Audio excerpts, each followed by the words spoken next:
My name is Petra Schleiter. I'm a professor of comparative politics at the University of Oxford, and my project here at the WICO this year focuses on a topic that broadly falls in the field of democratic backsliding and resilience. So to provide a little bit of context, what we've seen over the last 15 years is that democracy is backsliding even in its historic heartlands. So that's Europe, the US.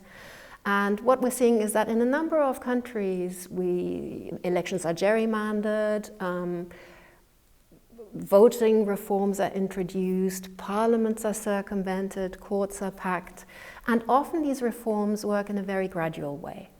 So they're introduced, the justification seems innocuous, but cumulatively, they have the effect of undermining democracy.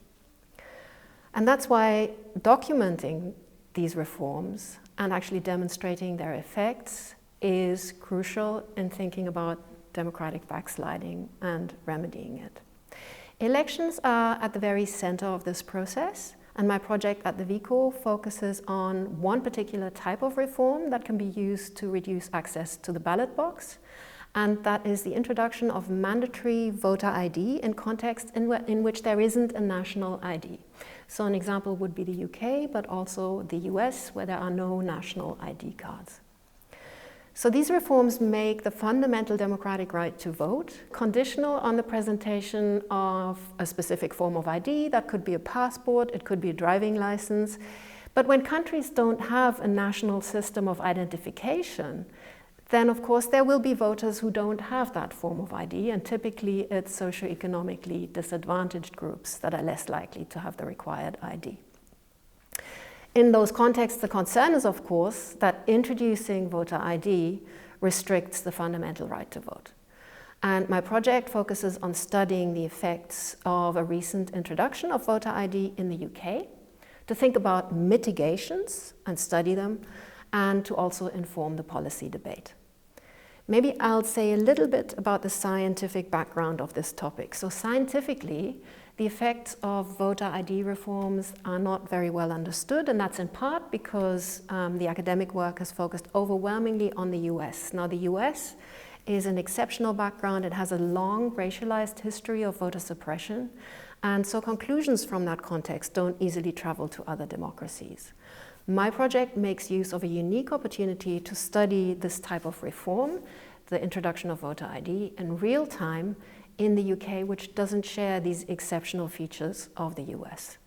Now, in the real world, isolating the effects of a reform can be, from other alternative factors that may explain voter behavior, can be really, really difficult.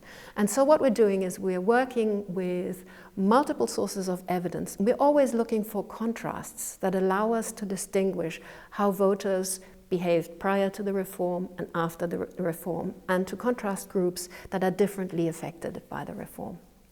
We're also interested in understanding real-world attempts to mitigate the suppressive effects of voter ID and whether they work. Now, academically, this project provides the first comprehensive study of the effects of voter ID at local and national level in any developed democracy. But the purpose of the project isn't just academic, it's also practical. So throughout, we've been working with Parliament in the UK, with the government, local government, the Electoral Commission, to share information about the project, share our findings, discuss the reform, so that the evidence that we produce can inform the evaluation and the evaluation of the policy and also future policy making. The project is funded by the UK Economic and Social Research Council, for which we are hugely grateful.